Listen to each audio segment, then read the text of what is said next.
En torno al concepto de hegemonía, Max Weber decía que la hegemonía era este sistema ideológico que se manifestaba en lo político y también en lo cultural para hacer que los subordinados quisieran seguir, obedecer y postrarse ante el modelo con el que se sentían cómodos, les beneficiara o no. Dicho de otra manera, una hegemonía no se impone, o por lo menos no se impone por la fuerza, o por lo menos se impone de manera sutil. En una hegemonía, los subordinados quieren parecerse al hegemón. En una hegemonía, el sistema está perfectamente delineado para que el resto de colectivos quieran imitar, seguir y potenciar con sus comportamientos perennes el sistema hegemónico. ¿Cuándo cae esa hegemonía? Cuando pierde legitimidad. ¿Cuándo cae esa hegemonía? Cuando tiene que imponer por la fuerza las reglas que los demás deben seguir. ¿Cuándo cae la hegemonía? ¿Cuándo se debilita? ¿Cuándo llegan las resistencias y encarecen una forma de gobierno? ¿Cuándo cae la hegemonía? Cuando implosiona desde adentro ante la falta de proyecto, la falta de visión y la falta de sostenibilidad para mantenerse en el liderazgo, por lo menos en el liderazgo de una región determinada, ya no digamos del planeta. ¿Estamos viendo eso en Estados Unidos? Sí. ¿Lo vimos anteriormente? Sí. Pero los procesos tardan su tiempo, llevan sus años y justamente no se dan de la noche a la mañana porque no son sucesos lineales, son complejos, tienen sus claroscuros, a veces aceleran, a veces se ralentizan, pero por lo general un proyecto que se asume como líder del resto, realmente si pierde el rumbo y sobre todo si pierde la legitimidad de lo que quiere imponer, si los subordinados o aquellos dominados dejan de querer pertenecer a ese sistema ideológico, cultural y sobre todo comercial, entonces empiezan las resistencias y eso encarece un sistema de gobernanza mundial. ¿Esto le está pasando a Estados Unidos? Por supuesto que sí. ¿Derivado de qué? De bastantes factores, principalmente de la pérdida de legitimidad, de la falta de coherencia, porque promueve la democracia por un lado, pero por otro, realmente se asocia con los peores regímenes autoritarios y teocráticos del planeta, porque es injerencista en la práctica cotidiana de facto, pero de jure supuestamente apela a la autodeterminación de los pueblos. La contradicción es tan grande que mientras condena a Rusia por invadir Ucrania, apoya con todo a Israel mientras comete un acto de genocidio y de crímenes de guerra y de lesa humanidad en la franja de Gaza y en el Líbano. Mientras se va con todo contra Cuba y Venezuela, luchando contra el comunismo, luchando contra las dictaduras y además intentando imponer lo que desde Washington se concibe como una sana democracia. Mientras eso pasa en la región, se arroja a los brazos de Arabia Saudita o de Marruecos, que no precisamente son ejemplos de democracia. Pero además, hablando de democracia, en donde supuestamente la democracia parte del hecho de que las mayorías pues eligen a sus gobernantes. En Estados Unidos, una elección de mayorías acerca de un gobernante no necesariamente define quién tendrá el liderazgo político de la nación. Es decir, por su complejo y raro sistema de colegio electoral, quien gane la mayoría de los electores, estado por estado, es el que se impone a final de cuentas, aunque pierda en el voto popular. De eso justamente hablamos en Negocios TV con José de la Morena. Así que si me acompañan, vamos a darle porque además el debate se ha puesto bastante intenso y usted no se lo puede perder. Me vais a permitir que salude hoy a Giuseppe Liberati y a Jesús López Almejo. Giuseppe Liberati, experto en geopolítica y en energía. Ahí le tienen en sus pantallas. Está también Jesús López Almejo. Él es investigador de CONAGIT en México. Buenísimas tardes a los dos. ¿Cómo estáis? Bueno, buenos días a ti, Jesús. Buenos días, buena tarde por allá. Buenas tardes a todos, un placer estar con ustedes. Gracias. Ahora, Giuseppe, ahora hablaremos de Giorgia Meloni en Líbano, que la cosa trae cola. La fotografía ya se va a volver famosa. Es verdad que es la única europea que va para allá, pero bueno, ahora hablamos de este asunto. Pero os preguntaba yo, por esos estados norteamericanos, por esas 165 demandas, permitidme que empiece por las elecciones en Estados Unidos. No queda ni un mes y en lugar de estar buscando el voto, la cosa está siendo tremenda. Ahora está siendo ahora mismo, si no me equivoco, está Donald Trump en una presentación con jóvenes latinos respondiendo a las dudas del voto latino. Kamala Harris, antes de ayer, intentando hacerse con el voto de los empresarios, que por intentar disimular un poco que iba por los empresarios y hacerse un poco más esa parte demócrata, decidió decir los empresarios negros, pero casi al final ya, a proponer medidas. Perdónenme, pero es que fue así.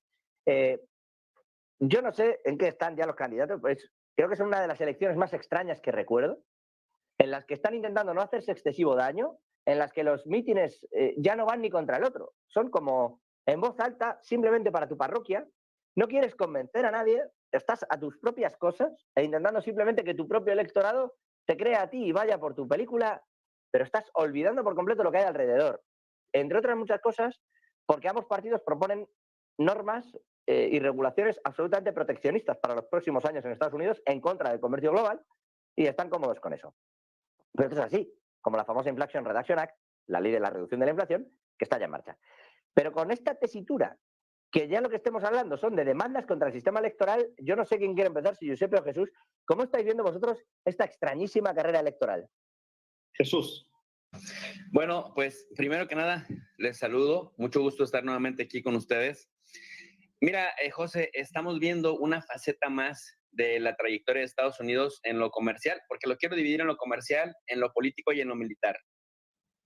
En lo comercial, históricamente, cuando Estados Unidos se ve superado por sus aliados o por sus adversarios, en las reglas de juego comercial, el libre comercio, que por cierto ellos impulsan incluso a base de guerras, pues luego recurren estratégicamente al proteccionismo con aranceles y también con la revisión de acuerdos comerciales, como pasó con México y con Canadá, cuando llegó Donald Trump, que incluso pues amenazando o imponiendo aranceles al acero, al carbón y a otros sectores estratégicos, incluso José, combinando temas de las agendas, en donde históricamente, pues si tú tienes un problema con Estados Unidos en materia automotriz, pues solamente en ese tema se dirime, pero Donald Trump empezó a revolver migración, seguridad, etcétera, comercio en múltiples sectores.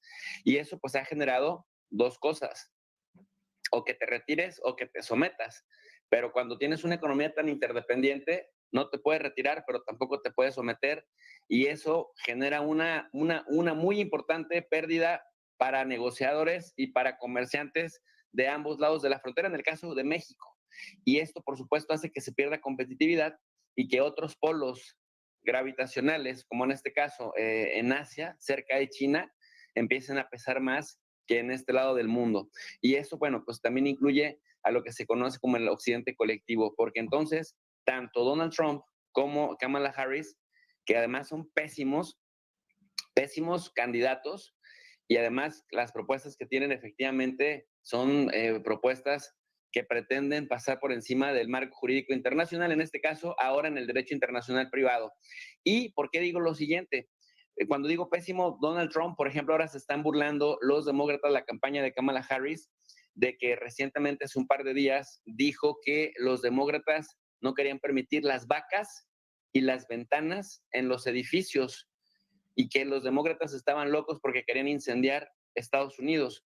Nunca pudo explicar a qué se refería y entonces le están diciendo que tiene demencia senil. Justamente la estrategia que Trump utilizó contra Biden al llamarle Sleepy, de que tenía lapsus brutus y que no estaba consciente del lugar que pisaba por la demencia senil, pues ahora se la están invirtiendo y dicen Trump cada vez más dice disparates a consecuencia de que no está consciente. Entonces, están bajando, digamos, estas expectativas y más allá del votante duro de Trump, no tiene o parece no tener demasiados electores dispuestos a darle el voto de confianza. Pero luego los demócratas le ponen a la peor candidata que puede haber en la historia de Estados Unidos del Partido Demócrata, floja, que no hila dos ideas de manera consistente, pero que además, bien lo decías hace un momento, en su campaña ha estado hablando de seguir el proyecto de Joe Biden, de aumentarle los impuestos a los más ricos y a los más prósperos de Estados Unidos, y después, al momento de reunirse con ellos,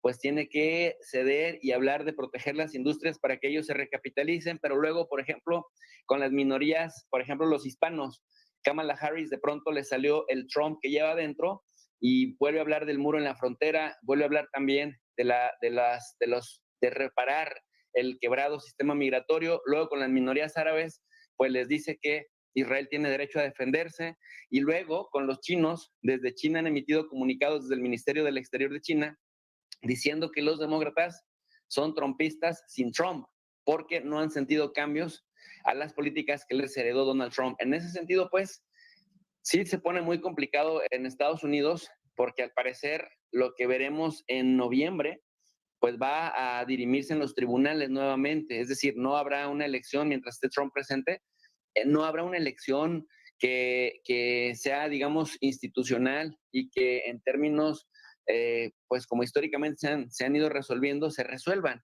De tal suerte, pues, que gane quien gane, vamos a ver, sobre todo en estos estados péndulo, como bien lo dices, los estados péndulo para la audiencia que nos ve son aquellos en Estados Unidos en donde en una elección la gente vota por un candidato de un partido y en la siguiente elección votan por otro, es decir, que no están casados, como por ejemplo los californianos que en las últimas 3 décadas han sido más proclives a apoyar al Partido Demócrata, y en Texas, por ejemplo, más proclives a apoyar al Partido Republicano. Los estados péndulo, como Pensilvania, por ejemplo, Iowa, estos van cambiando de partido dependiendo de la elección y el contexto histórico, y por eso me parece que en esos lugares es donde más problemas puede haber en términos legales si una de las dos partes se inconforma, José. Bueno, es que de lo que estás comentando se deduce que en esta época al americano medio ya le han insuflado el miedo externo. Quiero decir, como aquello que vienen los rojos, ¿no? Que vienen los rusos. De aquella Guerra Fría, pues ya tienen el miedo dentro, y entonces hasta los demócratas terminan hablando de proteger lo suyo, ¿no? O sea, y si no proteges esto es que no eres americano, que es un poco lo que está ocurriendo en estas elecciones. Entonces, han dejado por completo de lado los problemas internos y se dedican a la crítica externa para afianzar su propio voto. O sea, está siendo una cosa tremenda, y es verdad lo que dice Jesús, que puede que sean los dos peores candidatos en años en Estados Unidos, si no en su propia historia. No recuerdo una cosa con menos debate, con menos querencia desde hace... Bueno, yo no lo recuerdo. O sea, no, fíjate lo que te digo. Giuseppe, al respecto de estas elecciones, ¿cómo lo estás viendo tú? Bueno, gracias a Jesús por esta introducción. Hay varios niveles. Primero son justamente elecciones extrañas. En la primera vez, por ejemplo, que hubo un debate entre dos candidatos presidentes antes que fueran nombrados por las convenciones. Donald Trump y Joe Biden, ninguno de los dos sabía, cuando se encontró el primer debate, pasó antes que las convenciones de los dos partidos tuviesen lugar. Entonces eso significa ya algo rarísimo, algo donde la estructura americana se veía ya en la situación de crisis. Que ese debate haya empujado para que Joe Biden fuese, entre comillas, no tantas comillas, empujado afuera de la carrera, es reemplazado por Kamala Harris, que, como decía justamente Jesús, es el peor candidato que podían inventar los demócratas, pero además es el peor candidato hasta interno de los demócratas. No ganó nunca una elección interna. En las primarias anteriores no había ganado elecciones. Es una persona interna del partido que efectivamente está empujada porque viene del mundo judicial, del mundo de California, pues este cultivo de una visión americana que solamente las dos costas son relevantes. Lo he dicho en otras entrevistas, hubo en los últimos años, a partir de los años de Obama, la tendencia cada día más fuerte de hablar de flyover country. Entonces, todo el resto de Estados Unidos sirve solamente para juntar las dos costas, California y Nueva York. Los dos lugares donde lo mejor del mundo pasa ahí. En realidad nos dimos cuenta que son dos enormes burbujas, y hoy hay un tema enorme interno de migración interna entre los diferentes estados. Hablando de los casos judiciales que se están discutiendo, hay varias razones. Esas 165 demandas, y la mayoría en estados bisagra, en estados péndulo, ¿no? Que comentaba. Claro. ¿Por qué están ahí? ¿Por qué están pasando en esos estados? Primero, evidentemente, porque son los estados más relevantes por las decisiones de las elecciones. Pero primero es que cada estado tiene su propio sistema de votación específico por ese estado que para elegir los grandes electores que después servirán para elegir el presidente. Entonces, no hay, las reglas en cada estado son diferentes. Es el sistema más federal que hay. Le hago el caso, por ejemplo, de dos estados que no son bisagras, pero son anecdóticos, que son estudiados muchísimo en Estados Unidos, que son Nebraska y Maine, donde el Nebraska, que es el único estado unicameral, entonces hay una sola cámara, no hay Senado y Asamblea o la Cámara Baja, y entonces se mezclan todos los partidos, se mezclan los diferentes intereses, y en las elecciones presidenciales hay un colegio de todo Nebraska y dos colegios específicos para Omaha y para Lincoln. Son dos colegios diferentes, entonces hay un cálculo específico solamente para Nebraska. Similar pasa en Maine, donde hay dos colegios diferentes de todo el estado completo. ¿Qué significa esto? Esto primero es un punto fundamental, que cada estado tiene una lógica suya. Y por esto uno de los estados bisagras son así, porque evidentemente no hubo nunca una tendencia fuerte de posicionamiento de uno de los dos estados. California, como nombraba Jesús, es un estado que por los últimos años ha sido siempre más demócratas, casi un 70% demócratas, pero porque además los demócratas en el estado cambiaron las leyes para fortalecer la mayoría de las elecciones, la mayoría en las elecciones. Lo que pasa, otra cosa, es que tener en cuenta que hoy uno de los grandes debates entre los dos campos fue el debate de los IDs. Entonces, cuando nos parece absurdo en cualquier lado del mundo, pero en Estados Unidos es un debate, que alguien vaya a votar sin tener que mostrar su identidad. ¿Ustedes se imaginan en España ir a votar sin su DNI? En España, en Italia, en México, en Argentina, en cualquier lado del mundo. Hasta en Argentina, si uno no vota, pueden tener problemas judiciales que le pueden trabar la cuenta bancaria. Originariamente era así. Entonces, imagínense que en Estados Unidos no es necesario hacer esto. Además, en California, volviendo al famoso estado, hoy es ilegal para la persona que mandan, que controlan los recintos electorales, pedir ID a alguien, pero no solamente a elecciones nacionales, a todo nivel de elecciones, teniendo en cuenta el nivel de inmigración ilegal que hay en Estados Unidos, distribuido en varios lados. Evidentemente esto abre un tema de potenciales fraudes que lo vamos a hablar claro, por años. Seguro que se va a hablar, ¿eh? En teoría, lo digo porque tampoco piensen que esto es que uno llega allí y vota. En teoría tiene uno un código. Cuando llegas con esto, tiene un código con el que le permiten la votación sin que nadie tenga que solicitarte ese DNI, sin tener que solicitarte una cédula o lo que sea. O sea, el código no está ligado a ningún documento oficial. Es verdad que puedo ir yo a votar. O sea, que decirte, si me deja el código, si Harris Williamson me deja su código, puedo votar yo. Sí, esto es así. Totalmente. Entonces no hay nada de certero. Es parte de algunas de las denuncias, por cierto, que han puesto los representantes del Comité Nacional Demócrata y del Comité Nacional Republicano. Porque a todo esto hay cosas en las que coinciden. Pero da igual, porque siguen pasando. Esto que dice... Y otra cosa es que un debate que hubo en el Senado esta semana es, en muchos lugares, de volver a un voto papel, para tener una libreta, para un papelito, para poderlo contar físicamente. Porque en muchos estados, acuérdense la famosa elección en Florida entre Bush y Gore, que se terminó en una manera escandalosa, y ahí tampoco los dos candidatos eran los mejores, no sé si ellos dos eran mejores de lo que tenemos hoy. Acá podemos abrir debates históricos.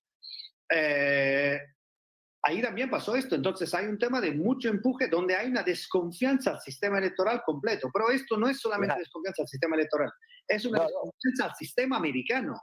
Es una desconfianza interna.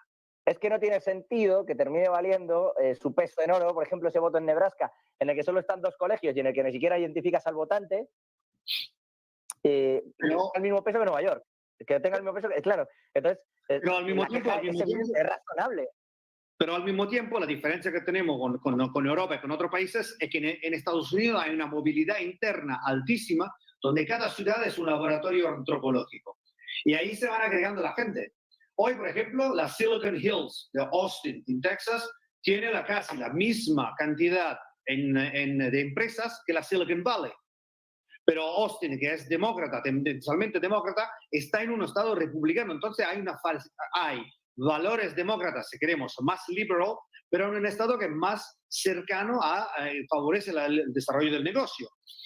Estos, por ejemplo, el caso de Texas, si quieren un día tendremos que hacer un estudio específico sobre Texas. Estoy disponible a hacerlo, siendo que viví ahí 7 años y he tenido varias relaciones. Texas es extremadamente interesante. Hoy Texas está por superar el PIB de Italia y es el único estado de la Unión que podría mañana decir, me voy. Y tiene derecho a irse sin problema alguno. No pasa, pero podría, pero sí. Podría, es una potencialidad. Os voy a cambiar el tercio, Giuseppe, y le devuelvo la palabra también a Jesús, trasladándome a uno de los focos de la geopolítica. Antes de irnos al plan de victoria de Zelensky, del que me gustaría oíros hablar, pero de ese vamos a esperar a después de la publicidad. Antes de eso, quisiera irme a Israel. Hoy, nuevos ataques sobre Beirut. Irán ha salido, como con muchísima seguridad, a decir que no le preocupa en absoluto que Israel marque como objetivo sus actividades nucleares. Digo actividades porque hay zonas que son laboratorios, determinados almacenes, pero dice que no le preocupa que lo marque como objetivo porque cree que no va a ocurrir y que no se va a atrever a llegar a ese punto. Dicho esto, se supone que efectivamente en la llamada Netanyahu y Biden acordaron que eso no ocurriría. Que esto es una cosa que uno dice por teléfono y luego a saber. ¿Cómo estáis viendo vosotros esa tensión? ¿Qué creéis que está ocurriendo allí? ¿Por qué sigue avanzando las tropas en Líbano a pesar de la oposición de Naciones Unidas? En la comunicación política, José, es muy importante la disuasión. Se emiten ciertos mensajes para disuadir, se emiten otros mensajes para persuadir, es decir, convencer de que algo te favorece para que lo hagas, o la disuasión, convencerte de que algo no te conviene para que no lo hagas. Me parece que Irán ahora cae un poco en la retórica de otros liderazgos árabes de otras décadas, en donde efectivamente intentan recurrir a la comunicación política como medida de disuasión. Sin embargo, cuando después no son consecuentes con sus acciones que respalden lo que dicen, pues se terminan convirtiendo un poco en una especie de burla del resto, porque hablan demasiado, son muy grandilocuentes. Por ejemplo, ahora en el funeral de un general iraní que fue asesinado junto con uno de los liderazgos del Hezbollah, otro general viene a decir que tienen armas mucho más poderosas que las armas nucleares. Bueno, que se pueda probar hasta este momento que hay algo más destructivo que las armas nucleares, me parece que no. Pero, y que además algo que estuviera por encima de eso, pues sería rastreable por otros países, porque recordemos que también, pues es la guerra de los espías, ¿no? Todo el mundo espía a todo el mundo y ya en un mundo lleno de satélites, en una era llena de satélites, difícilmente se pueden esconder cosas. Sin embargo, en ese sentido, pues Irán ha pecado de declaraciones grandilocuentes con la finalidad de disuadir a Israel y no ha disuadido a Israel para nada, porque Israel sigue masacrando y cometiendo genocidio abierto en la Franja de Gaza, con escenas espeluznantes que a todo el mundo le erizan la piel. Lo que está haciendo en el Líbano, pues es la continuación de lo que hizo en la Franja de Gaza, pero peor todavía, porque ahora lo está haciendo a gran escala, incluso el enfrentamiento directo con las Naciones Unidas, eliminación de sitios históricos, arqueológicos que llevan más de 2000 años. Es decir, toda la lista de crímenes de guerra, de crímenes de lesa humanidad y de genocidio los lleva a cabo. Y como bien lo dices, a pesar de llamadas de Biden que intentan supuestamente, y digo supuestamente disuadirlo. Hay un muy respetado académico, José, se llama Stephen Walt, que decía apenas hace unos 2 o 3 días en el Twitter que los diferentes mandatarios del mundo tendrían que pedirle, lo decía irónicamente, a Netanyahu la fórmula de cómo hacer enojar a Joe Biden, el presidente de los Estados Unidos, de cómo humillarlo públicamente y todavía lograr que te diera $18 mil millones y que apoyara todas y cada una de las acciones que juraba que no estaba de acuerdo o que no estaba enterado. Bueno, es que eso lo hemos contado aquí, que de decir no pasará esto a pasar, más o menos la duración son 4 días. Por eso decía yo, si esto de los ataques a objetivos nucleares te lo creías o no, claro. Claro, y lo cierto es que en este caso, pues el gobierno de Irán también en el pecado lleva la penitencia. Dicen que están listos para desaparecer a Israel cuando quieran, dicen que están listos para detenerlo, que están listos para contragolpear.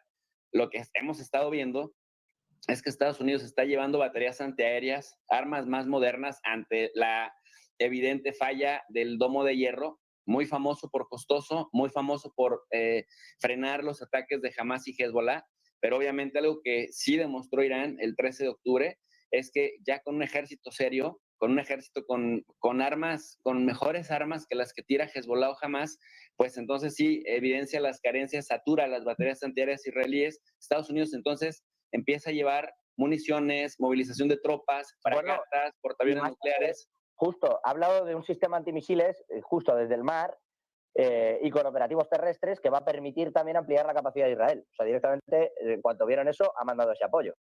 Efectivamente. Entonces, pero en términos de disuasión, que es evitar que cometas un error estratégico, pues no ha logrado nada, porque ni siquiera redujo los ataques en el Líbano, llevó a cabo la incursión terrestre, es decir, la disuasión por parte de Irán ha fracasado. Y me parece que si Israel ataca a Irán, y lo hace además en donde dijo que no lo haría porque ese es el patrón que ha mostrado hasta este momento, habría que buscar la explicación todavía en factores, digamos, o en poderes fácticos que pudieran verse afectados o pudieran verse beneficiados. Hasta ahora, digamos, esta tensión y este juego político que se traen, pues ha beneficiado al complejo militar industrial de Estados Unidos y también al complejo militar de Irán, porque es cierto que también en Irán una buena parte de la población no está cómoda con el régimen religioso, pero también es cierto que por otro lado están conscientes de que Estados Unidos e Israel buscan una oportunidad para repetir la fórmula Irak en Irán. ¿Cuál es la gran diferencia? Pues justamente el complejo sistema de armamento que han logrado desarrollar con tecnología bajo sanciones estadounidenses que también medio disuaden a Estados Unidos de que el costo podría ser muy alto, a diferencia de lo que pasó en Irak. Y por esta razón, pues tienes también un gran dilema por parte de estos. Pero ¿qué pasaría si atacas bases petroleras? Pues le pegas completamente a la economía mundial y si de por sí la hegemonía de Estados Unidos va en picada y parece que Trump y Harris se quieren encargar de todavía dinamitarla aún más, pues me parece que están pues ahí habiendo un cálculo, mi querido José, que en cualquier error pudiera acelerar todo esto. Bueno, cualquier error, yo siempre lo he dicho, prácticamente en toda la historia, cuando uno mira dónde hay un punto de inflexión y algo que era un conflicto local, entre comillas local porque ya es bastante gordo, pero se convierte en un conflicto históricamente o que la geopolítica, y no le hablo solo de las grandes guerras mundiales, que le llamamos, me hace gracia, guerras mundiales, a las guerras que nos competieron a los europeos. A veces se meten algunos asiáticos o tal, pero que la Primera Guerra Mundial es de aquí, le hemos llamado mundial porque queremos. Pero el caso es que en realidad también en los grandes conflictos, hablo Japón, hablo conflictos en los que ha estado implicado Australia, lo que ocurrió en Vietnam, conflictos en Indonesia, siempre hay un punto en el que, yo no sé si Giuseppe, y con esto te paso también la palabra, hay un tarado que da un paso más que no se esperaba y que no tiene vuelta atrás.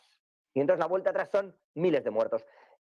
Claro, con Netanyahu al frente y dado lo que está ocurriendo, tienes luego a Galán, tienes a un montón de gente ahí que más o menos se está aguantando las riendas.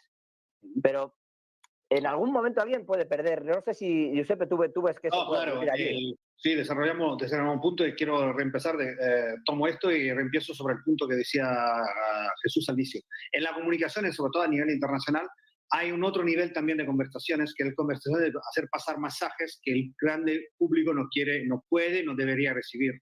Lo que está pasando hoy es que efectivamente Irán mostró, aún sin haber lanzado múltiples misiles balísticos, la cacofonía en la comunicación de los mandos más altos, que efectivamente tiene un problema interno. Un problema interno a nivel de liderazgo, todo de liderazgo. Khamenei está en una situación bastante compleja porque su reemplazo podría ser su hijo, que era tenía como concurrente principal, como competidor principal, Raisi, que se murió en un ataque de helicóptero. Y nunca se habló de un ataque sionista o de un mártir del imperio sionista. Entonces, hay algo interno al sistema. Eso se descartó, ¿eh? O sea, fueron ellos mismos los que efectivamente... Ellos mismos.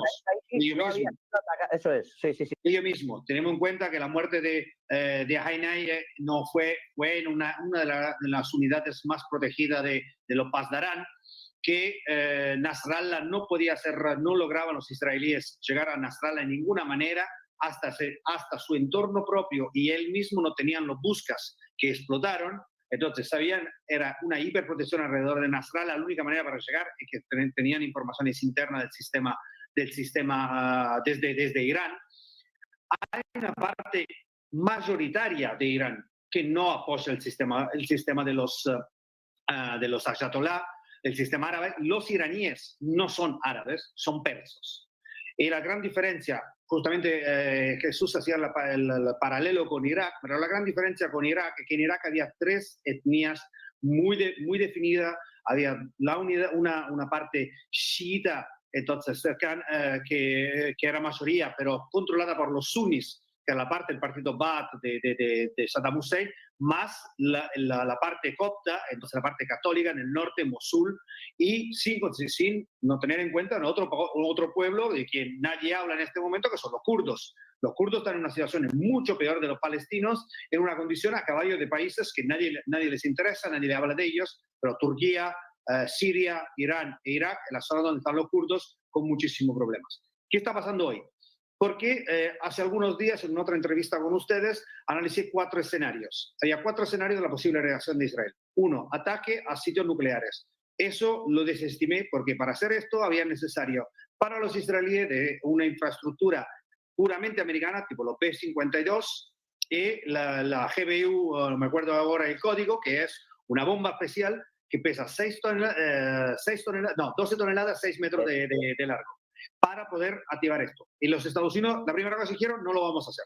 Entonces, los sitios nucleares ya lo podemos descartar. Primero. Segundo, ataque a sitios militares. La mayoría de los sitios militares iraní están bajo tierra o en las montañas. Entonces, sería atacar como atacar Suiza. Entonces, ataques que se vieron hacia la montaña se hicieron después del 11S. Claro, pero no lograron nada. Fundamentalmente, los logros no avanzaron. Los sitios petroleros, volvemos a lo que estaba diciendo Jesús. Hoy los sitios petroleros fundamentalmente son 2. Es el hub, la terminal de la isla de Krak, donde hay el 90% del petróleo iraní se concentra, y la gran refinería a la frontera con Irak. La terminal de Krak se transporta con una flota fantasma, se llama así, fue Tanker Tracker, que es uno de los sitios especializados en el seguimiento de la petrolera a nivel mundial, que identificó estas 7 petroleras que después de haber pasado por varios países se perdieron rasgos en el registro internacional, y son las que hacen el transborde de petróleo. Ese petróleo, el 90% del petróleo iraní, hoy lo compra China. Para China, el petróleo iraní es equivalente al 15% de su necesidad de petróleo. Hoy un ataque a un sitio como este de parte de Israel significaría tener China en contra. Hoy China no está jugando el papel, está muy enojada los chinos están muy enojados con los iraníes, porque haber apoyado a los hutis bloqueó el flujo por Bab el-Mandab, entonces bloqueó muchísimo el tráfico mercantil chino. Y además lo hizo en pleno año nuevo lunar. Exactamente. Entonces le cambió completamente todo. Hay lugares, hay puertos en China donde los portacontenedores, los estaciones de contenedores no saben dónde ir. Entonces fue un gran problema de flujo de mercancías de China. Hasta esto, que hace 2 semanas, en un contencioso entre Irán y algunos de los Emiratos sobre algunas islas acerca de Hormuz, por la primera vez el embajador chino en Emiratos habló en favor de los Emiratos en contra de Irán, cosa que ha sido siempre una situación bastante crisis. Entonces, 1, 2, 3, 4. El cuarto episodio, que para mí se confirma el 4 escenario que se confirma con lo que vimos hoy. Ayer aparentemente hubo una explosión en un oleoducto en Irán. Israel está atacando. Silencio. Mayor silencio aún que con la muerte de Raisi. Entonces, es evidente que hay una tensión interna. Entonces, si Israel lograra, sin un ataque militar fuerte, hacer un cambio de régimen en Irán, habría logrado 4 cosas. Es una de las hipótesis que tenemos que tener en cuenta, pero son 4 hipótesis que tenemos. ¿Por qué hay 4 ventajas? No hay una disrupción de los terminales petroleros. 4 ventajas para quién? A nivel mundial, solamente a nivel mundial.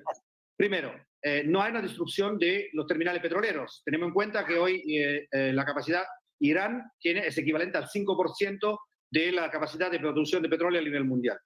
Si hay un cambio de régimen, la primera cosa que los países internacionales harán es bajar las sanciones a Irán. Entonces ese petróleo volvería al mercado con un impacto inflacionístico positivo, que es el gran problema que ambos, Biden y Harris y Trump, tienen. Un impacto inflacionístico brutal, porque bajaría el precio del petróleo directo. Uno, no hay un ataque a los sitios nucleares, entonces no se crea una ola nuclear.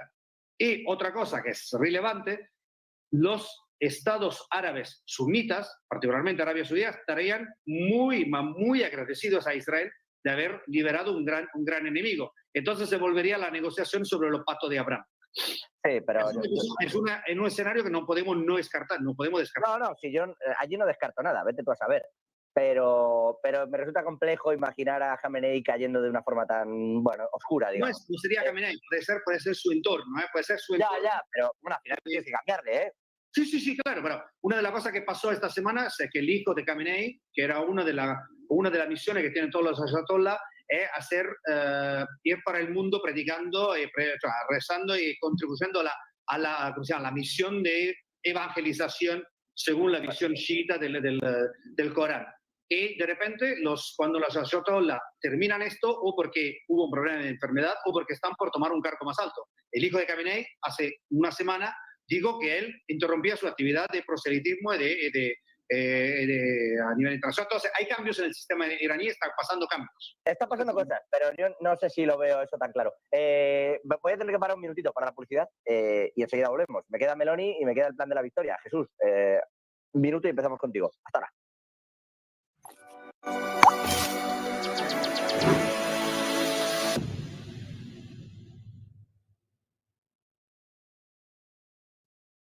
Lo dicho, igual que ayer, un minuto, si es que no es tiempo. Estamos al otro lado con Giuseppe Liberati y con Jesús López Armejo, con quien voy a empezar, Jesús. Terminar con el asunto de Israel brevemente, porque no me quiero quedar sin tiempo con el tema del plan de la victoria. ¿Qué hace Meloni visitando el Líbano?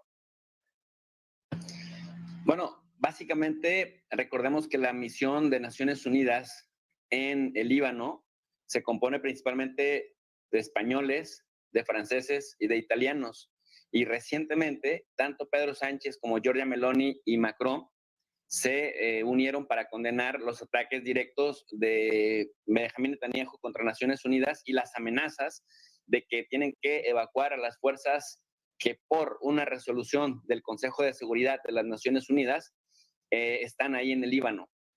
Y me parece que ahora Giorgia Meloni es la que ha tomado, digamos, la batuta, porque sabemos que desde el 2023 o inicios del 24, Netanyahu rompió de alguna manera comunicación directa con Pedro Sánchez cuando interpretó que Pedro Sánchez era patrocinador del Hamas, o por lo menos así lo dijo, y respetó a su ministro del Exterior de Israel, que se ha dado a la tarea de ir regañando a todos los mandatarios del mundo y de irlos amedrentando. Incluso ahora hasta el mismo secretario general de Naciones Unidas lo han declarado persona non grata en Israel porque no condena a Irán en los términos que a Israel le gustaría.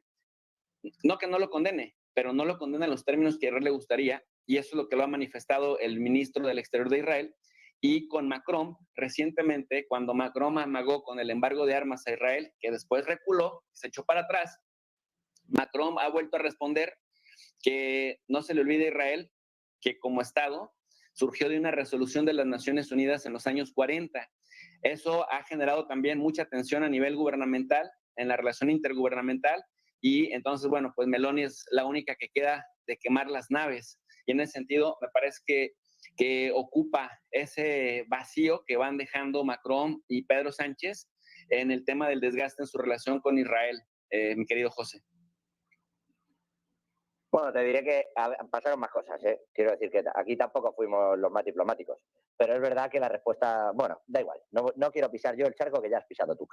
Bueno, es que, oye, es que dices que no han sido tan diplomáticos, pero es que nada más les hace falta ponerse de tapetes para que lo siga humillando Israel y que barra con el marco jurídico internacional. No, yo no lo digo por eso. Yo no lo digo por eso, pero si no quieres ver a un tipo, no le ves. Pero ir allí a decirle también determinadas cuestiones. O sea, si yo no lo digo por defender a unos y a otros, que no soy sospechoso yo de esto. No. Quiero decirte que depende de cómo vayáis en la tertulia, me pongo de un lado o de otro.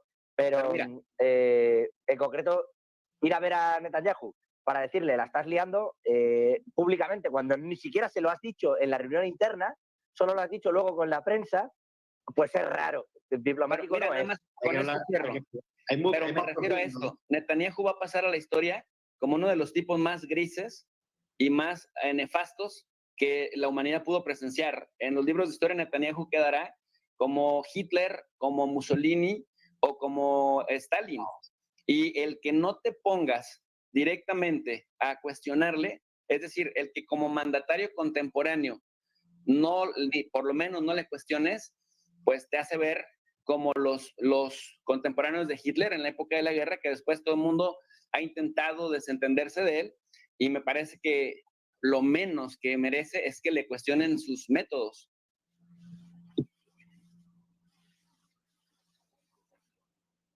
¿De dónde empiezo? Uy, salió. Pues yo creo que por donde quieras, perdóname. Yo ya no voy a pisar más jardines, así que... No, bueno, te digo, no, personalmente no me veo alineado con la visión de Jesús. Esto es por varios puntos. La situación internacional es crítica.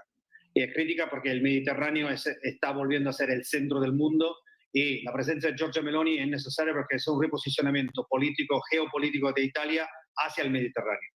De esto lo podemos hablar ampliamente. Todo el gran desafío es la gestión del continente africano y todo el flujo alrededor de África, y particularmente los intereses internacionales obviamente a nivel energético. No podemos descartar que entre Israel y el Líbano hace un año y medio, se redefinieron los confines marítimos para poder los dos países aprovechar conjuntamente el yacimiento de gas más grande encontrado, que se llama Leviatán. Entonces hay negociaciones más profundas.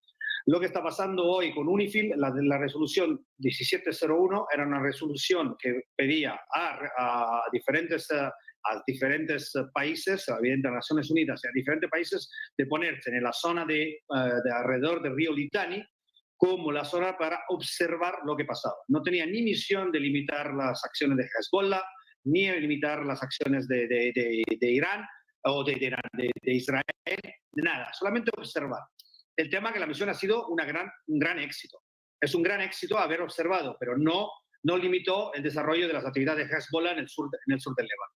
Otra cosa que evidentemente hoy Israel, por dos razones externas, siempre relativa a Estados Unidos, se está comportando como se está comportando. Primero, Israel no se sintió con esta administración defendido y protegido por Estados Unidos a nivel internacional, y del otro lado, siendo que no se sintió protegido, digo, bueno, ahora tengo que moverme de manera independiente. Lo de la relación con Israel y con las Naciones Unidas es una relación tensa desde siempre. Tengan en cuenta que hoy todos los países del mundo juntos tienen menos resoluciones en contra que Israel. Hay países donde no hay ningún tipo de democracia reconocida a nivel mundial, no hay ningún tipo de rule of law reconocida a nivel internacional, y no tienen sanciones en contra. Israel tiene más cálculos, esos números, son los números tangibles. Entonces, que Guterres haya sido, que todo lo que está pasando hoy es consecuencia también de que Guterres haya sido definido una persona no grata. Perdón, pero Israel ha sido el estado más violador del marco jurídico internacional. Lo que hace Palestina desde hace décadas es una prueba de que es la consecuencia de los en contra, no porque haya un de línea contra Israel. Corea del Norte. Hoy es el presidente del Comité de Derechos Humanos de las Naciones Unidas. Si tenemos ese marco, lo tenemos en un Estado que, con lo que es, la institución misma no es creíble. Entonces, cuando pues la Arabia Saudita la han puesto a comisionar los derechos humanos. Déjame desarrollar. Cuando el vicepresidente es Qatar e Irán son los dos miembros asociados a Corea del Norte en la Comisión de Derechos Humanos de las Naciones Unidas, es evidente que todo vaya en contra de alguien. Entonces, no es una parcialidad. Está demostrado que, por ejemplo, el enviado de las Naciones Unidas, albanese, italiana... Me vais a perdonar. Yo creo que quedan claros los puntos de los dos, y lo que me estoy dando es tiempo y no quiero, y me queda 1 minuto casi y medio por persona, y no me habéis hablado del plan de la victoria, de la respuesta de Mark Rutte y de cómo está viendo esto la OTAN, y quisiera un apunte, aunque sea sobre esto, antes de irnos. Entonces, Jesús y después Josep, y cerramos. Es que se me va la hora, no es que no quiera escucharos, es que se me va la hora y si no, ni siquiera acabo los temas. Jesús, plan de la victoria, la superpresentación que se ha hecho hoy y esa petición para nada velada, porque ha sido bastante claro Zelensky diciendo que quiere entrar como país de la OTAN. Bueno, sí, a Zelensky le queda quemar todas sus naves. Primero porque hay un gran problema con su sistema de reclutamiento de fuerzas. Hay mucha desmotivación en la sociedad ucraniana y los hombres en edad de pelear, una de dos, se están escondiendo o se están yendo a Europa. Y dos, en este año, entre enero y agosto del año 2024, han desertado como unos 46,000 soldados ucranianos. Esto dicho por la misma Fiscalía Ucraniana. Hay abiertos muchos procesos, como unos 25,000 procesos abiertos contra personas que no se han presentado una vez que son citadas. Y si a esto le sumamos que Zelensky ha ido a Europa a hacer un poco bastante de cabildeo con los diferentes gobiernos en Francia, en Alemania, en Italia, en el mismo Reino Unido, para que desincentiven a los ucranianos para que se queden, y que además también en los servicios consulares han metido presión para obligar a que por lo menos de los 7 millones que estiman de ucranianos que están bien recibidos en Europa, regrese por lo menos 1.5 millones de hombres en edad de trabajar y en edad de luchar. Pues eso implica que Zelensky está agotando todas sus naves. Y el decirle a Estados Unidos, recientemente Lindsey Graham lo presumió en un video con él, ustedes nada más tienen que darnos dinero y armas y nosotros nos encargamos de los demás, es decir, ponemos el capital humano como si fueran mercancías. Y claro, pues esta retórica de déjenme entrar a la OTAN, déjenme más dinero. Sí, adelante. No, que se me va, así que termínalo. Pues eso, es la retórica, el diálogo de sordos. Grito tan fuerte para que no me escuche el otro, pero yo tampoco lo escucho, y esto, pues, si la OTAN cede, llevaría pues a un choque de colusión mayor frente a Rusia. Pero me parece que a Zelensky como individuo, como figura política individual, no le queda de otra, pues. No ha recuperado nada. Giuseppe. Muy simple. Ucrania, una de las cosas que tenemos que ver de Ucrania, tenemos que considerar Ucrania, la guerra de Ucrania, también ha sido el tema, el espacio de entrenamiento de una nueva forma de guerra, con drones a nivel tecnológico. Entonces, una de las cosas que evidentemente este mensaje está pasando, primero, que hay conversaciones a los más altos niveles entre Rusia, Ucrania, Europa. Entonces, el rol de Mark Rutte en este momento puede ser más positivo que lo de Stoltenberg, porque viene de un país mucho más pragmático, que es Holanda, que son negociantes, y evidentemente Holanda necesita la vuelta a los mercados de los fertilizantes, el mercado del trigo y todos los cereales, que están bloqueados y que están creando muchos problemas en África y en otros lugares del mundo. Kenia, en particular, podemos discutir de la relación de Holanda con Kenia. Cierre. Zelensky no puede ser más, pues Zelensky no puede seguir adelante con esto y dice, basta, no podemos estar jugando más. Entonces, es el punto donde no puede hacer avanzar con esto. Vamos a ver cómo queda esto. Giuseppe Liberati y Jesús López Armejo. Os despido rapidísimamente. Gracias a los dos. Y por supuesto también gracias a todos los que estáis al otro lado.